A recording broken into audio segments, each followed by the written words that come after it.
আলাপ শুয়ে আছে, কথা করছে না, আলাপ শুয়ে আছে।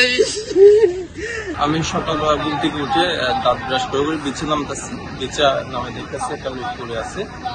আমার পার্শ্ববর্তী ভাইয়েরা পানিতে দেখার পরে উপরে তোলার পর আমি আসি দেখে দিই উনি কালকে যে ব্যক্তিটা হারিয়ে গেছিল ওনার মতো লাগতেছে। তো আমি কি বললাম, আমার এই সুপারভাইজার ইসলাম ভাই কল দিয়ে ওনাকে দেখি এখানে উপস্থিত করা দেখি যে ওই ওনার ছবি নিয়ে একই।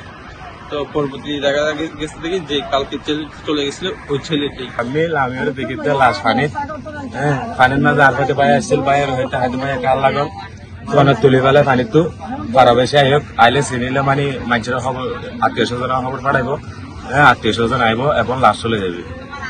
মানে হঠাৎ বাজে প্রায় হলো তো না 6:10 দিকে আমরা খবর পেয়েছি আমাদের সিসিএফ লাইফ গার্ডের সদস্য রুহুল আমিনের মাধ্যমে একটি মরদেহ ভেসে আসছে সুমতিপাড়ার এই 1 নম্বর ওয়ার্ডে।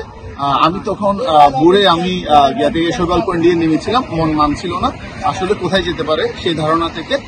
তখনই হচ্ছে আমাদের লাইফগার্ড থেকে ফোনটি আসার পরে আমি ঘটনাস্থলে আসি। এখন আমি এখানে উপস্থিত আছি ঘটনাস্থলে। এসে দেখি যেই ছেলেটি গিয়া থেকে লাবণী থেকে কালকে 3:30টার সময় হারিয়ে গিয়েছিল, ওই ছেলেটির সাথে ছবির সাথে আমরা ম্যাচ করেছি। এখানে যারা প্রত্যক্ষদর্শী আছে বা যারা দেখেছে তারা সহ মিলিয়েছি যে আসলে এটা লাশ, এই যে হারিয়ে যাওয়া যে লাশ লাবণী থেকে পর্যটকের। এবং হচ্ছে এখানে একজন ওনার ভাই আসছেন, উনিও আমাদের সাথে আছেন এখানে। এবং আমরা বিভিন্ন জায়গায় খবর দিয়েছি, টুরিস্ট পুলিশ সহ বিচ কর্মী থেকে ধরে সবাইকে, জেলা প্রশাসনের তারাও আসছেন।